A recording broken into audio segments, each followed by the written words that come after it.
नमस्कार दोस्तों, मैं अलका और आज हम बात करेंगे नींबू के पौधे के बारे में। आपने देखा होगा जिन घरों में किचन गार्डन होता है, उन घरों में हम अधिकांश देखते हैं कि नींबू का पौधा होता है और देखने में तो बड़ा हरा-भरा और स्वस्थ दिखता है और उसमें फूल भी काफ़ी मात्रा में आते हैं, परंतु फूल फल बनने से पहले ही झड़ जाते हैं। तो मैं आज कुछ साधारण उपाय आपको बताऊँगी जिससे कि आपका जो नींबू का पौधा है वो अधिक फल देगा। तो सबसे पहले बात करेंगे हम मिट्टी की।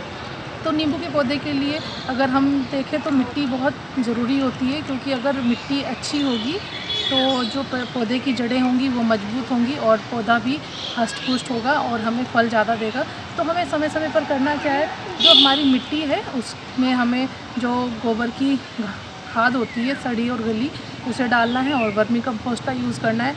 अगर ये सब हमें नहीं मिलता है तो हम क्या कर सकते हैं, जो हमारे घर में बचा हुआ सब्जी का और जो फलों का वेस्ट होता है उसको हम डिकम्पोस्ट कर सकते हैं किसी डब्बे में और मिट्टी के नीचे दाब कर उसका कंपोस्ट बना सकते हैं और उसको मिट्टी में मिलाकर फिर अपने नींबू के पेड़ के आसपास जड़ों में डाल सकते हैं।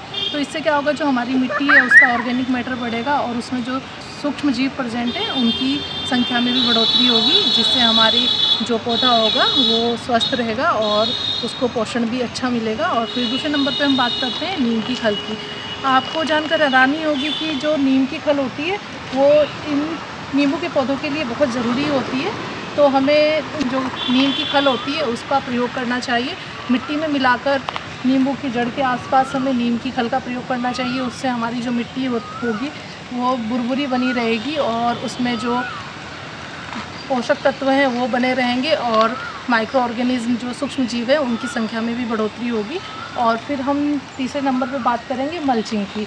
मल्चिंग होता क्या है, जैसे कि हमारे पौधे के पत्ते झड़ जाते हैं और आसपास घास होती है, तो हमें उस घास और पत्तों को उठाकर पौधे की जड़ के आसपास डाल देना है।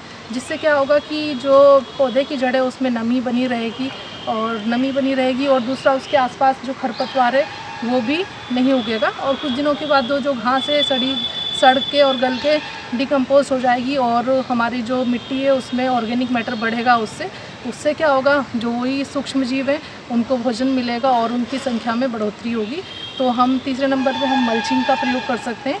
और फिर हमें लास्ट में मैं बताना चाहूँगी कि ऐसा नहीं है कि कुछ कारण ये भी होते हैं कि हमारे पौधे में माइक्रोन्यूट्रिएंट की कमी हो रही है, तो हमें उसके लिए कुछ चीज़ों का ध्यान देना होगा।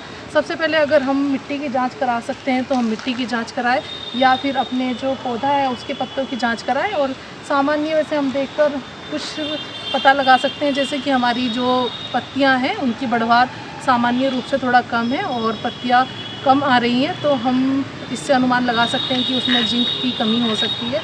फिर दूसरा नंबर अगर है कि हमारा जो पौधा है उस पर फूल तो आ रहे हैं और वो परिपक्व होने से पहले ही झड़ रहे हैं, तो उसमें बोरोन की कमी हो सकती है। और अगर हमारा पत्ता पीला हो रहा है तो उसमें आयरन की डेफिशिएंसी हो सकती है। और अगर हमारा जो पुराना पत्ता है उसकी जो वेंस होती हैं, नसें होती हैं, उसके आसपास अगर हमें ज़्यादा पीलापन दिख रहा है तो उसमें मैग्नीशियम की कमी हो सकती है।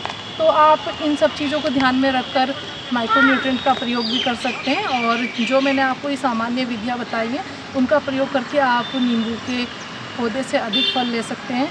और अगर कोई किसान भाई इसकी खेती करना चाहता है तो जीवामृत का प्रयोग करके भी इसकी खेती बहुत अच्छी की जाती है और उससे काफ़ी अच्छी फसल मिलती है।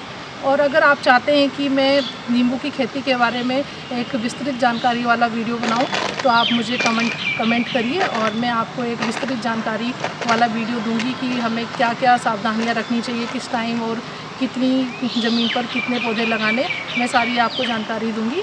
और अगर आपको ये वीडियो अच्छा लगे तो लाइक करें और मेरे चैनल को सब्सक्राइब करें। धन्यवाद।